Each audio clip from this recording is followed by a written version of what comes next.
bersyukur kepada Allah dengan mengucapkan Alhamdulillahi Rabbil Alamin. Berselawat kepada Rasulullah dengan mengucapkan Allahumma salli ala Sayyidina Muhammad wa ala ali Sayyidina Muhammad. Allahumma salli wa sallim wa barik alaih. Yang sama-sama kita hormati Bapak Ketua beserta seluruh pengurus Masjid Al-Qalam, hadirin hadirat, muslimin muslimat, alim ulama, sedik pandai, tokoh masyarakat. InsyaAllah kita semua dimuliakan Allah Subhanahu wa ta'ala. Amin ya rabbal alamin. Judul kita subuh ini sebagaimana tertulis, untuk apa kita hidup. Itulah agaknya yang dibicarakan ibu-ibu di atas sampai ribut betul. Untuk apa kita ini hidup? Pertanyaan ini tidak bisa dijawab oleh akal manusia. Makanya Sokrates, seorang filosof dulu Yunani, berkata, untuk menjawab mengapa kita hidup, perlu hidup 500 tahun lamanya. Tak cukup umur berpikir untuk apa kita hidup. Sampai akhirnya karena tidak sanggup akal itu menjawab, maka diutuslah Nabi Muhammad sallallahu alaihi wasallam. Mata saya hanya bisa melihat apa yang ada dalam masjid ini saja. Saya tak tahu berapa banyak jamaah di luar. Maka karena mata ini terbatas, saya ini manusia yang lemah. Telinga juga hanya bisa mendengar apa yang dibicarakan sekeliling dan atas saja. Apa yang dibicarakan orang di luar sana saya tak tahu. Maka saya manusia yang lemah. Akal juga begitu, tidak bisa menangkap saya ini habis mati nanti mau kemana. Maka saya manusia lemah. Allah Maha tahu, maka dia kirimlah salah satu makhluknya ingin menjelaskan kau untuk apa, sedang di mana dan akan kemana. Dan makhluk itu bernama Nabi Muhammad sallallahu alaihi wasallam. Untuk apa hidup? Langsung dijawab, wa ma khalaqtul jinna wal insa illa liya'budun. Tidak ada makhluk yang kuciptakan, baik jin maupun manusia, kecuali untuk beribadah. Cara beribadahnya bagaimana? Langsung dijawab, wa ma arsalnaka illa rahmatan lil alamin. Bagaimana cara perbuatannya? Langsung dijawab, laqad kana lakum fi rasulillahi uswatun hasanah. Maka Al-Quran itu menjawab pertanyaan-pertanyaan. Yas'alunaka 'anil mahid, mereka bertanya kepadamu tentang perempuan haid. Qul huwa adza, katakan itu kotor, tidak baik. Yas'alunaka 'anil yatama, mereka bertanya kepadamu tentang anak yatim. Yas'alunaka 'anil khamri wal maisir, mereka bertanya kepadamu tentang khamar dan judi. Yas'alunaka madza yunfiqun, mereka bertanya kepadamu apa yang mesti mereka sedekahkan. Yas'alunaka 'anil ruh, mereka bertanya kepadamu tentang ruh. Qulir ruhu min amri rabbi, katakan ruh urusan Allah Subhanahu wa ta'ala. Wa ma utitum minal ilmi illa qalila, tidaklah kamu diberi pengetahuan tentang itu melainkan hanya sedikit saja. Jadi Al-Quran menjawab berbagai pertanyaan yang tak dapat dijawab oleh survei, tak dapat dijawab oleh lembaga penelitian riset. Dia menjawab apa yang tak bisa dijawab akal manusia. Pepatah Melayu berkata, kalau galah panjang sejengkal, jangan laut hendak diduga. Galah artinya bambu. Orang kalau naik rakit bambu mesti ditanamkan ke dalam sungai. Kalau panjangnya cuma sejengkal, jangan laut hendak diduga. Itulah orang yang terlalu memaksakan akalnya, akhirnya ngomong sendiri dan senyum sendiri. Akhir puncak daripada akal adalah ngomong sendiri, senyum sendiri. Angkot lewat pun dia senyum. Na'udzubillah. Oleh sebab itu kita yang sangat rendah, hina ini mengaku lemah. Aku berserah kepada Engkau ya Allah. Berserah itu bahasa Arabnya istislam. Makanya kita ini tadi mengaku di hadapan Allah hanifan musliman. Aku condong kepada kebenaran, musliman, dan aku hanya berserah diri kepada Engkau ya Allah ya Rabbal Alamin. Makanya apa kata Allah kita ikut. Padahal ini akhir pekan, weekend, maunya santai, tapi kita ikut apa kata Allah Subhanahu wa taala. Bangun subuh ikut.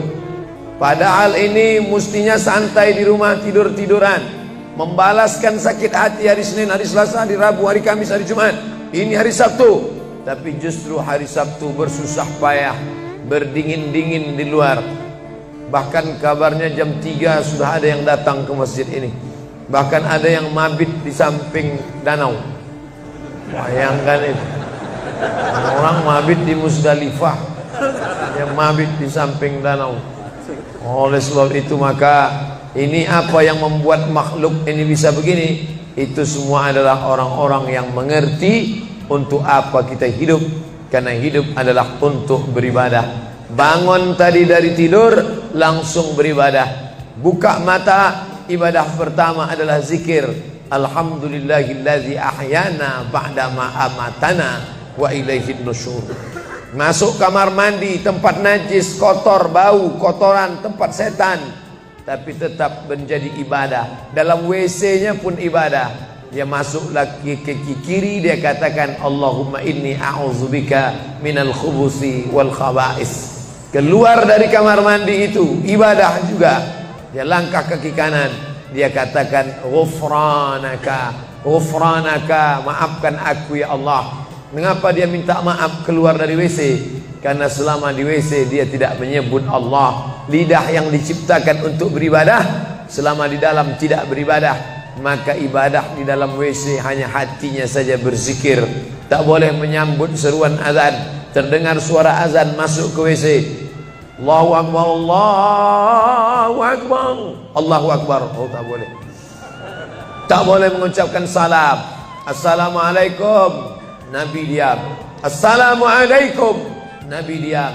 3 kali diucap, Nabi diam. Selesai keluar dari toilet, WC, barulah Nabi menjawab Waalaikumsalam warahmatullah. Karena tidak boleh menyebut nama Allah, maka minta ampun keluar dari WC. Karena lidah yang semestinya dipakai untuk menyebutmu ya Allah, berzikir mengingatmu ya Allah, tadi tak kupakai selama beberapa menit di dalam. Maka dia katakan ghufranaka. Lalu kemudian melihat wajah di cermin, mana tahu ada kotoran di mata. Jangan sampai kita berjumpa sama orang di masjid, orang senyum, kita senyum, yang disenyumkan orang kita. Maka lihat dulu baik-baik. Maka ketika melihat wajah, dia pun menjadi ibadah. Allahumma kama hassanta khalqi fahassin khuluqi. Sebagaimana kalau kau sudah perbaiki bentuk ciptaanku ini menjadi sempurna, maka perbaikilah akhlakku ya Allah. Lalu setelah itu berangkat dari rumah menuju masjid, beribadah juga. Bismillahi tawakkaltu ala Allah, la haula wala quwata illa billah. Setiap langkah kaki ke Masjid Al-Qalam ini bernilai 1 langkah menghapus dosa. Langkah kedua mengangkat derajat. Langkah ketiga menghapus dosa. Langkah keempat mengangkat derajat. Tidak tanggung-tanggung, derajatnya diangkat Allah. Siapa yang duluan datang langsung dapat di depan. Tapi ada orang terlambat tetap tinggi juga derajatnya. Mana dia? Ini yang di atas. Siapa bilang perempuan direndahkan, dihinakan? Perempuan dimuliakan. Mana contoh perempuan dimuliakan? Kalau mau tahu, datanglah ke Masjid Al-Qalam. Perempuan dimuliakan. Bapak Ibu yang dimuliakan Allah, masuk ke dalam masjid, langkah kaki kanan, Allahumma inni as'aluka min fadlik. Itu doa nanti keluar. Tapi ketika akan masuk, apa doanya? Allahumma ya Allah, iftahli, bukakan untukku abwaba rahmatik, pintu rahmatmu, bernilai ibadah. Duduk berzikir, jangan ngobrol, jangan cerita. Foto Pak Ustaz, sikit-sikit boleh.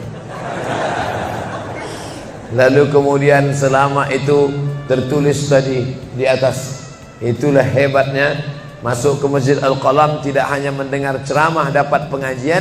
Ketika saya masuk tadi, dengar suara azan, ada tulisan hadis riwayat Al-Bukhari.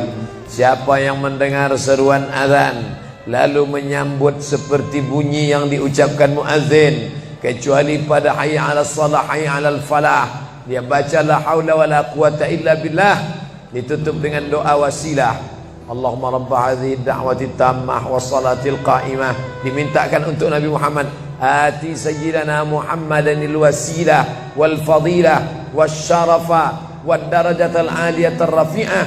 Yang kelima, wa ba'athallahumma maqaman mahmuda alladzi wa'adtah innaka la tukhliful mi'ad.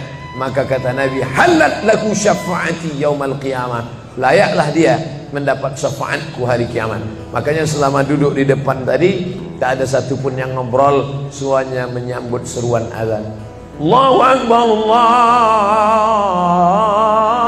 Akbar, Allahu Akbar, Allahu Akbar.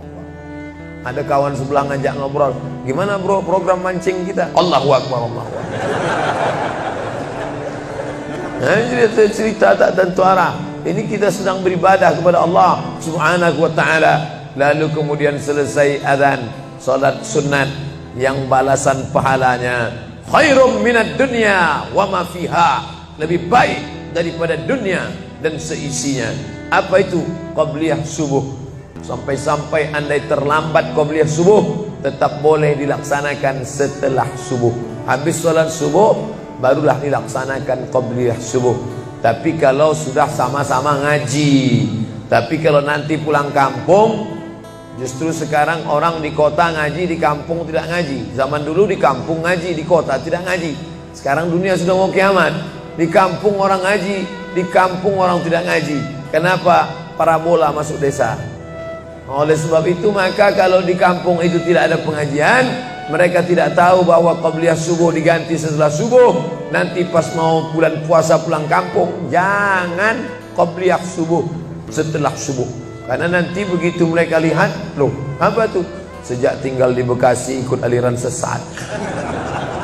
Dan dia tidak tahu bahwa sholat qabliyah subuh itu jangan sampai tinggal. Andai tertinggal, tetap dilaksanakan setelah sholat subuh. Ayatnya diatur. Ayat pertama, qul ya ayyuhal kafirun. Ayat yang kedua, qul huwallahu ahad, Allahu samad, lam yalid wa lam yulad wa lam yakul lahu kufuwan ahad. Andai masuk ke dalam masjid, kebetulan jamnya langsung nampak kelihatan, iqamat tinggal 2 menit lagi, iqamat 2 menit, tak mungkin sholat 4 rakaat. Pilihannya tahiyatul masjid atau qabliyah, qabliyah atau tahiyatul masjid. Kalau melaksanakan tahiyatul masjid tidak dapat qabliyah.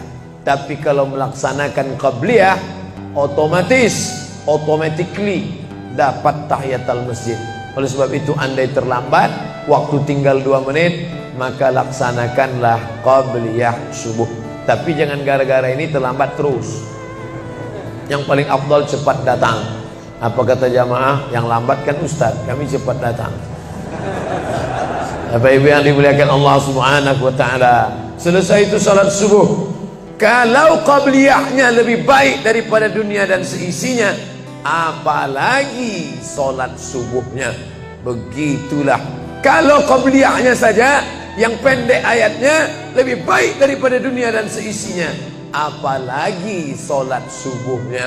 Lalu pahala solat subuh itu apa? Tak ada yang tahu. Makanya kata Nabi, lau ya'lamuna ma fil atamati was subhi, andai mereka tahu pahala solat subuh berjamaah, la atauhuma habwan, mereka akan datang ke Masjid Al-Qalam walaupun merangkak.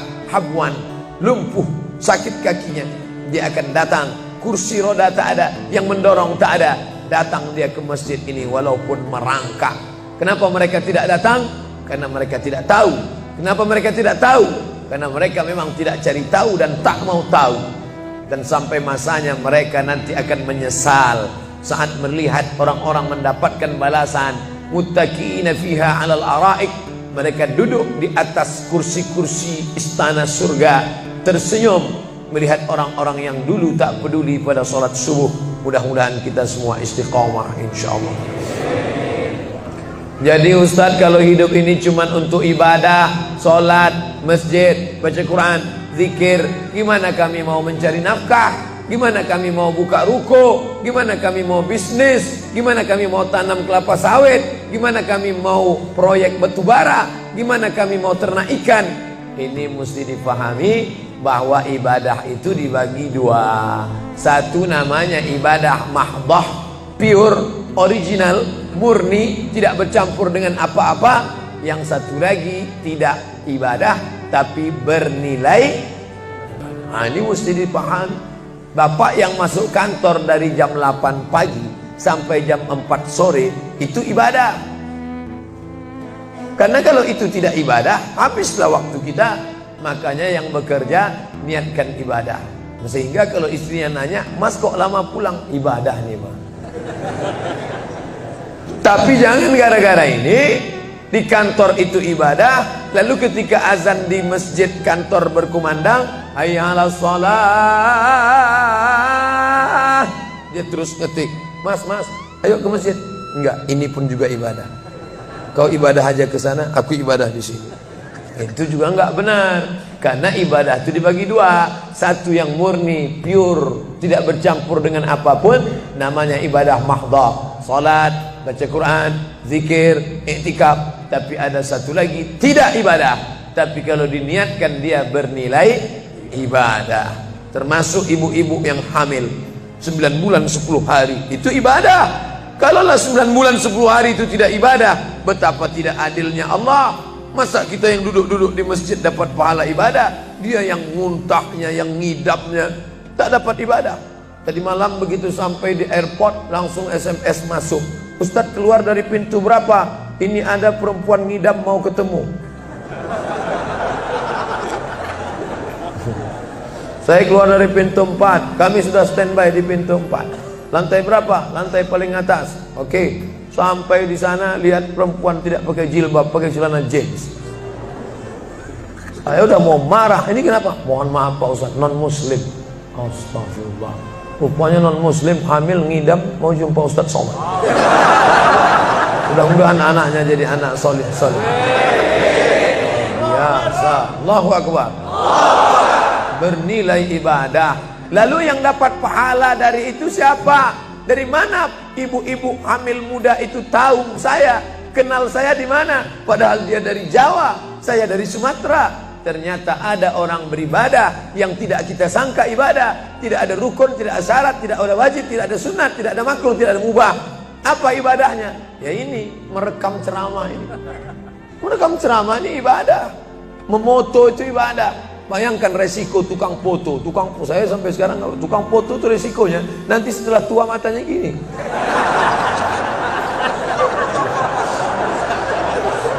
Tapi kalau mereka niatkan ikhlas untuk ibadah, maka insya Allah sehat walafiat. Ini sampai sekarang yang banyak moto-moto ustadz itu mana ada matanya tetap aja sehat.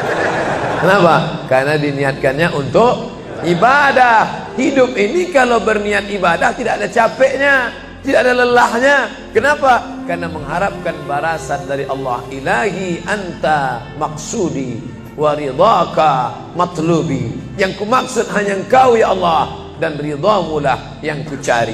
Suatu ketika saya sampai di sebuah kabupaten kota, saya tanya ke Pak Bupati, "Pak, ya, kenapa Bapak buat pengajian untuk PNS hari Kamis pagi?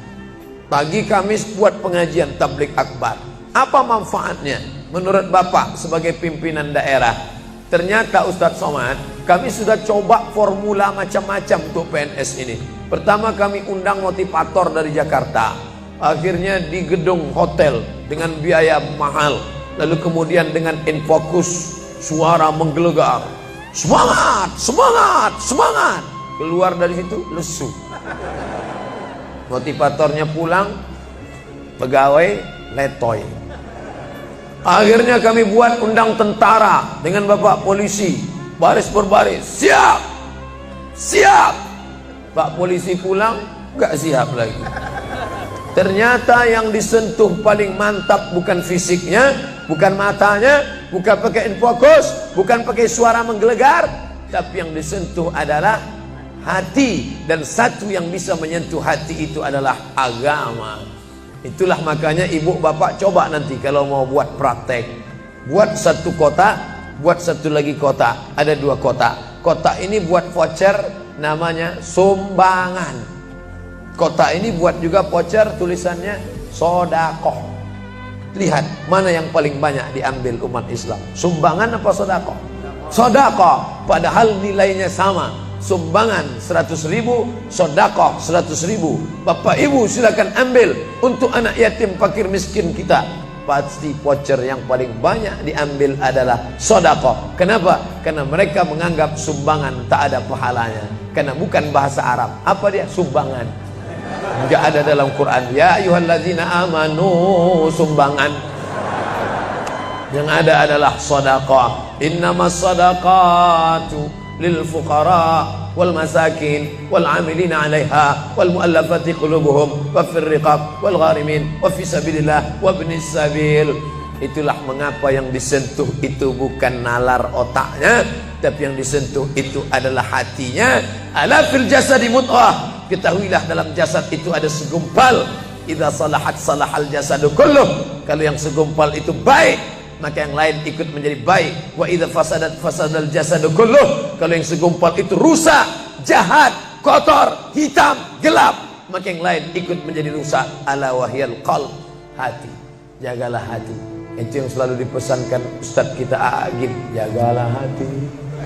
Jangan kau terserah. Bapak Ibu yang dimuliakan Allah, salah satu yang merusak manusia sekuler, membagi dua. Di masjid ibadah, di kantor tidak ibadah. Fatal. Di masjid dianggap ibadah. Jangan heran kalau ada orang di masjid khusyuk, takut nengok ke atas, melihat hanya tempat sujud saja. Allahu Akbar, tidak mau lihat ke atas. Kenapa? Dia khusyuk. Tapi di kantor dia lebih setan daripada setan. Kenapa? Berasal dari pemahaman yang salah. Karena dia sudah bagi dua. Di masjid ibadah, di kantor tidak ibadah. Bahkan yang lebih fatal, yang kotor-kotor di kantor bisa dibersihkan di masjid. Kotor. Akhirnya untuk membersihkannya pergi dia ke masjid. Laundry yang paling besar Masjidil Haram. Sampai di sana nangis di pintu Ka'bah. Ya Allah, dah selesai bersih. Enak aja. Bukan begitu ajaran Islam. Labbaik Allahumma labbaik, labbaik Allahumma labbaik. Apa kata malaikat? La labbaik wala sa'daik. Kau tidak dapat panggilan, kau tak dapat kebahagiaan, kau tak dapat haji mabrur, kau tak dapat surga. Zaduka haram, karena kau berangkat dengan uang haram. Oleh sebab itu pemahaman Islam mesti utuh. Semua adalah ibadah. Kalaulah gerak tidak ibadah, betapa menyakitkannya bapak-bapak polisi di jalan raya kena panas terik, padahal dia tidak ada penutup kepala di atas, berkeringat berpeluh. Mereka tetap merasakan itu sebagai ibadah. Tentara yang membela negara, angkatan laut di perbatasan sana, datang kapal-kapal perompak dari Thailand ingin mengambil ikan kita, tenggelamkan. Itu kalau tidak nilai ibadah, dia takut. Jangan-jangan sebelum kita tenggelamkan, kita duluan ditembaknya tenggelam. Maka itu mesti ada nilai ibadah di dalamnya. Itulah yang membangkitkan semangat jihad. Jamaah bertanya, Ustadz kemarin dari Jambi, terus kemudian terbang ke Miri, besok baru pulang ke Pekanbaru. Apa Ustadz? Saya lihat Ustadz dari tadi mengantuk saja. Iyalah, sampai tadi malam ke hotel jam 12, baru tidur jam 1 karena ada yang mau ditulis. Jam 3.30 sudah bangun ceramah. Tapi begitu berjumpa dengan jamaah orang ramai, bangkit semangat. Habis ceramah ini tanya jawab, semangat lagi. Habis itu baru lesu. Dan tidurnya itu pun ibadah. Bayangkan, tidurnya itu ibadah. Itulah mengapa banyak orang pengajian sambil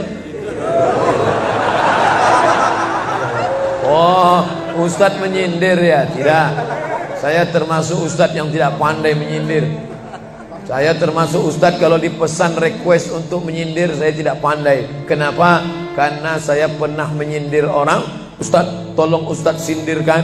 Ini ada jamaah yang sudah sedekah tapi mengambil uangnya kembali. Siapa yang bersedekah mengambil uangnya kembali? Kal kalbil ladzi ya'udu ila qaihi, sama seperti anjing yang menjilat muntahnya kembali. Selesai pengajian, mohon maaf Pak Ustaz, yang disindir nggak datang. Oleh sebab itu tak ada gunanya sindir menyindir. Kalau mau to the point, mana orangnya face to face, langsung saja tembak 12 pas, gol.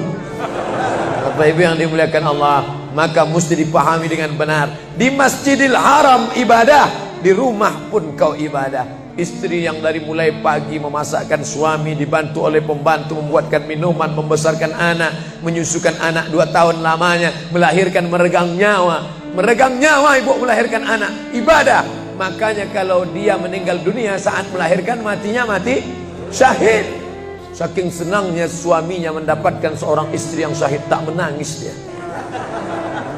Begitu tegarnya bapak, tidak meneteskan air mata. Tidak Pak Ustaz, aku melepas seorang syahid, 3 syahid lagi siap menanti. Peace, damai.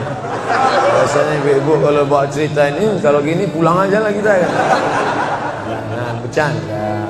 Serius sekali.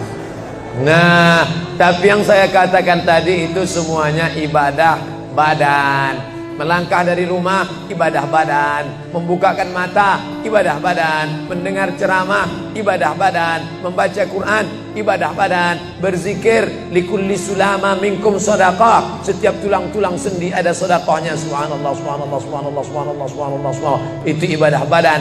Tapi ada bukan ibadah badan. Apa dia? Itulah yang 7 macam. Zakat, wakaf, infak, sedekah, wasiat, hibah, ghanimah. Nah, itu ibadah harta. Mana yang lebih banyak?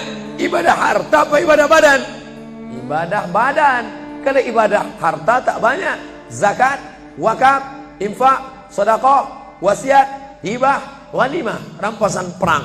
Tapi kalau ibadah badan, setiap gerak adalah ibadah. Makanya kita mesti bergerak. Di kulli harakah barakah. Setiap ada gerak pasti ada berkah.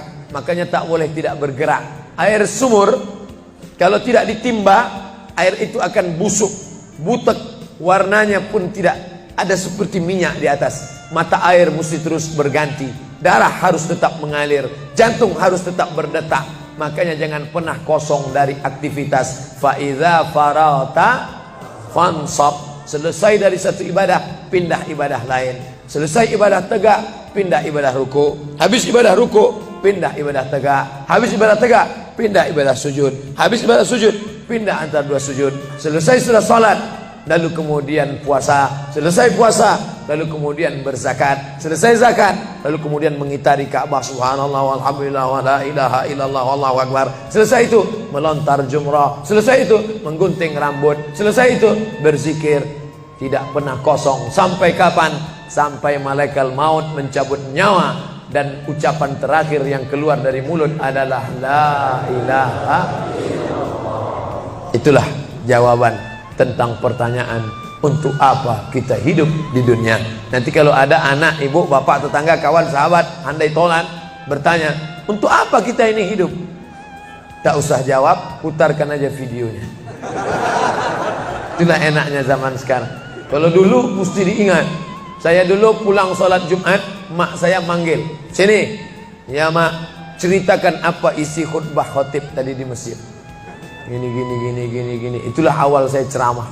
Jadi saya paham mengapa saya menjadi ceramah sekarang.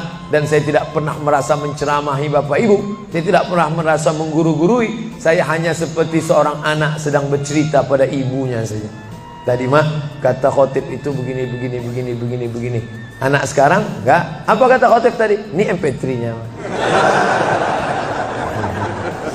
Bapak Ibu yang dimuliakan Allah Subhanahu wa taala, ibu yang mendidik anak-anak ibu, ibadahnya luar biasa. Itulah mengapa ibu lebih tinggi derajatnya daripada laki-laki.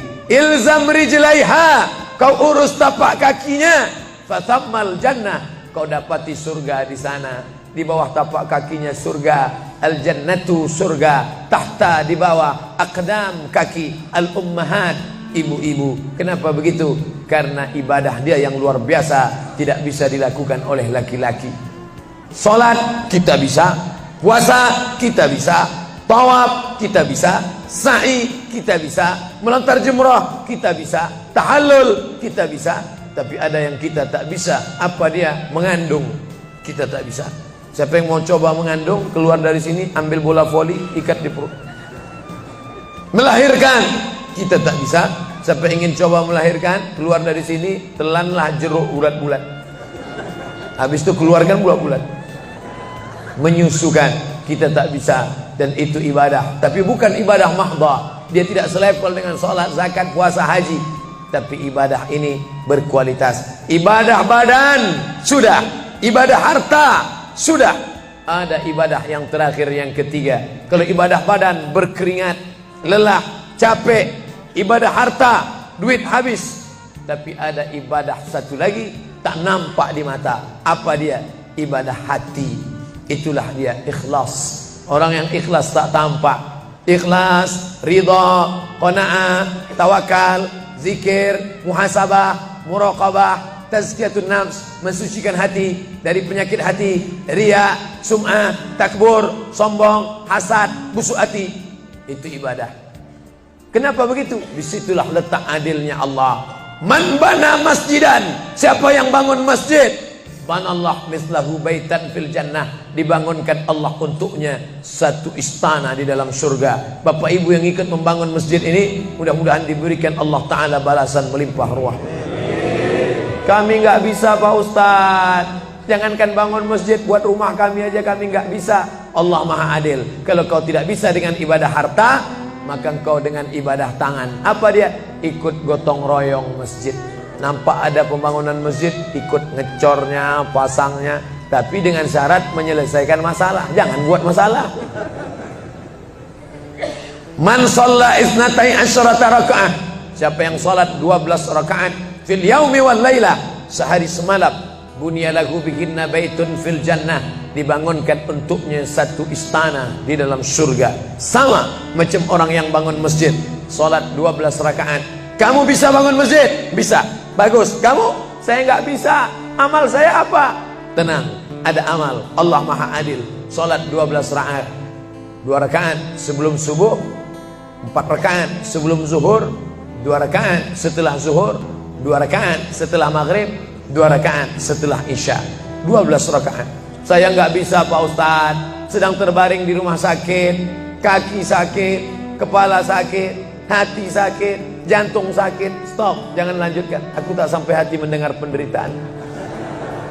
Jadi amal saya apa Pak Ustaz? Ada satu amalmu. Apa dia? Ridha, menerima takdir Allah Subhanahu wa ta'ala.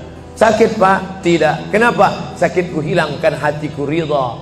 Man lam yasbir bibalai, siapa yang tak sabar dengan bala ujianku, walam yarda bi qada'i, yang tak ridha dengan takdirku, falyatlub rabban siwaya, carilah Tuhan selain aku. Kau sabar, kau ridha menerima itu. Apa balasannya? Lebih hebat daripada balasan orang yang bangun masjid, lebih besar daripada balasan 12 rakaat salat. Innama yuwaffas sabiruna ajrahum bighairi hisab. Orang yang sabar itu balasannya bighairi hisab, tak dapat dihitung, tak dapat dikira, unlimited. Begitulah Allah Maha Adil. Untuk apa kita hidup? Hidup untuk beribadah. Ibadah apa yang kita lakukan? Ibadah badan, ibadah harta, ibadah hati. Yang sudah melaksanakan tiga-tiganya, alhamdulillah. Yang baru melaksanakan satu, tambah. Yang satu pun belum, innalillah. Masjid ini besar. Kadang kita bangga masjid besar, rupanya APBN, anggaran pendapatan belanja negara. Bangga kita masjid megah, rupanya APBD, anggaran pendapatan belanja daerah. patutlah masjidnya di tengah hutan, karena di situ tanah yang murah. Akhirnya pemukiman masyarakat jauh, masjid di tengah jalan, masjid di tengah perjalanan luar kota, jauh dari pemukiman masyarakat. Masuk kita ke dalam, tai kambing yang ada di dalam. Tapi masjid ini megah, mewah, 2 lantai, lengkap dengan kubah yang besar. Ini swadaya masyarakat. Saya tahu ini dari mana? Jamaahnya cerita. Kalau tidak, mana saya tahu. Ini masjid ini asli swadaya Pak Ustaz. Lama membangunnya Pak? Enggak lama, sebentar saja. Sebentar saja, sekejap langsung terkumpul 7,6 miliar uang. 7,6 M. Itu kalau dibelikan cendol berenang gitu. Bayangkan itu. Bisa terkumpul masyarakat. Padahal ibadah yang paling berat, ibadah harta ini. Banyak orang kalau diajak iktikaf, banyak. Ayo kita iktikaf, ramai. Ayo kita zikir ke Az-Zikra, ramai. Jangan lupa besok zikir ke Az-Zikra hari Ahad pertama, sekaligus acara live Damai Indonesiaku TV One bersama Ustadz Abdul Somad LCM. Tapi ada ibadah yang berat. Apa dia? Ibadah harta. Banyak orang ketika diajak muhasabah zikir malam, ya Allah, banyak dosa kami ya Allah, tapi dia susah menangis, meneteskan air mata. Tapi begitu lewat kota infak, memang menangis. Tak sampai hati melihat Bung Karno keluar dari dompet. Lewat kotak sodako infak, lama membuka dompet mencari Patimura. Nauzubillah. Mudah-mudahan kita tak termasuk golongan yang bakhil ini. Kenapa? Karena setan selalu asyaitan, setan ya'idukumul faqra, membisikkan kepakiran. Jangan beri, jangan beri, jangan beri, nanti kau susah, nanti anak kau tak makan, nanti kau dikeluarkan kerja, kau makan apa, nanti kau mau beli rumah, nanti kau mau beli tanah, nanti kau mau beli mobil, nanti kau mau beli cincin, nanti kau mau beli kamera, nanti kau mau ganti HP, uangmu tak ada. Setan selalu berbisik-bisik. Lawan setan itu. Qul a'udzu birabbin nas, malikin nas, ilahin nas, min syarril waswasil khannas, alladzi yuwaswisu fi sudurin nas, minal jinnati wan nas. Hanya saja kalau yang berbisik itu setan, kita baca ayat kursi, insya Allah dia kabur. Ini yang berbisik ini kawan kita. Kita bacakan ayat kursi, hafal pula dia dari kita lagi. Tapi tak apa-apa, tetap aja bacakan. Allahu la ilaha illa huwal hayyul qayyum, la ta'khudhuhu sinatun wa la naum. Hembuskan ke wajahnya. Bapak Ibu yang dimuliakan Allah, setelah ibadah 3 ini kita lakukan, ibadah badan sudah, sholat subuh sampai melimpah ruah ke belakang. Saya dengar suara hati tadi, lapor, tenda sudah penuh, sudah melimpah ke jalan. Masya Allah. Ibadah harta sudah 7,6 M. Ibadah hati sudah, sabar, ridha, qanaah, tawakal. Tapi jangan lupa, datang merusak yang 3 ini, perkelahian, merusak ukhuwah Islamiyah. Masjid yang besar, kalau sudah kelahi di dalamnya, tinggal kelahi, tak lagi ada persatuan. Masuk masjid bukan baca doa pintu masuk masjid, malah masuk masjid ngelihat kira-kira dia di mana ya. Oh dia di sana, gua di sini lah. Oh di sini, dia di sini. Sampai akhirnya suatu hari terlambat, lupa ngelihat. Allahu Akbar, rupanya dia di samping. Jangan kelahi. Wa'tasimu bihablillah, berpegang teguhlah dengan tali Allah. Tali Allah itu apa? Al-Quran dan Sunnah. Apalagi ulama, nggak ngerti Quran, nggak ngerti Sunnah, tanya ulama. Al-ulama warasatul anbiya. Wa'tasimu bihablillah, berpegang teguh dengan tali Allah. Wala tafarraqu, jangan berpecah belah. Coba lihat bunyi ayatnya. Andai ayat itu sampai bihablillah titik sudah cukup. Berpegang teguhlah dengan cara tali Allah, cukup. Mengapa ujungnya tetap ditutup wala tafarraqu, jangan berpecah belah? Karena banyak orang yang sudah baca Quran, sudah sholat, sudah puasa sunat, tapi hatinya pecah bercabang. Galah patah boleh disambung, kaca retak boleh direkat, hati rusak kemana obat akan dicari. Oleh sebab itu kalau ada fitnah-fitnah, tabayun, klarifikasi. Jangan suudzon. Ijtanibu katsiran minaz-zan. Kepengurusan masyarakat, jamaah, sayang kebersamaan rusak. Gara-gara apa? Gara-gara nila setitik rusak susu sebelanga. Gara-gara api di dalam sekam, ada kulit padi bertimbun, di dalamnya itu ada setitik api, tiba-tiba api menyala, akhirnya semua menjadi abu, dan abu dihembus angin, tak berkesan sama sekali. Hilang 3 ibadah. Ibadah badan hilang, ibadah harta hilang, ibadah hati hilang. Gara-gara apa? Berkelahi. Ingat, setan tak pernah berhenti. Inna syaitan, setan ya isa'an ya'budahul musallun. Setan kalau sudah melihat orang sholat, dia tidak lagi goda mereka untuk menyembah, sembahlah aku, sembahlah aku, sembahlah aku, sembahlah aku. Tidak. Tapi apa yang dia lakukan? Walakin fit tahrish, menanamkan permusuhan ke dalam hati orang yang sholat. Kejaga ini. Jangan kita bertengkar gara-gara masalah khilafiyah. Saya kalau jadi imam di masjid dekat rumah saya jadi imam, saya baca kunut. Dan imam-imam dekat rumah saya itu saya pesan harus baca kunut, karena saya berpegang mazhab Syafi'i. Tapi ketika sholat di Masjid Al-Qalam, saya tidak tahu jamaah di sini pakai kunut apa tidak. Saya tidak ingin merusak kebiasaan mereka. Mana tahu mereka ikut mazhab Hambali, mana tahu mereka Muhammadiyah, saya tidak tahu. Maka ketika diminta jadi imam, Ustaz jadi imam, batuk. Saya tak mau merusak, biarlah imam tetap saja. Rupanya imam di Masjid Al-Qalam tidak baca kunut, ya saya tetap ikut sholat.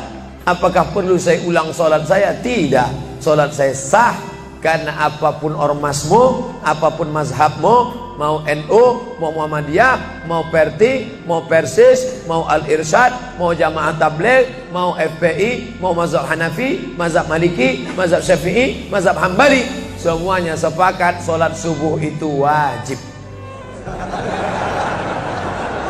Jadi yang wajib aja kita laksanakan. Adapun perbedaan teknisnya, yang satu pakai usolli, yang satu nggak pakai usolli, yang satu ngangkat tangannya ke telinga, yang satu ngangkat tangannya ke bahu, yang satu bismillahnya jahar, yang satu bismillahnya sir, yang satu ayatnya panjang, yang satu ayatnya pendek, yang satu pas mau turun sujud tangan duluan, yang satu lutut duluan, yang satu duduknya tapak kakinya duduk di tapak kaki kiri, yang satu duduknya langsung pantatnya ke lantai, yang satu telunjuknya ngangkat sekali, yang satu berkali-kali.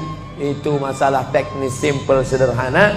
Ada masalah yang lebih besar. Apa masalah kita yang lebih besar? Membeli tanah baru untuk buat sekolah Islam, membeli tanah baru, ruko baru untuk buat apa?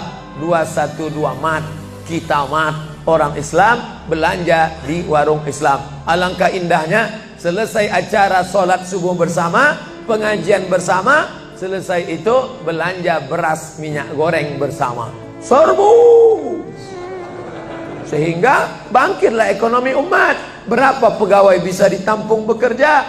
Langsung membeli beras ke tempat-tempat tanaman masyarakat, sehingga mereka tidak menjadi korban rentenir.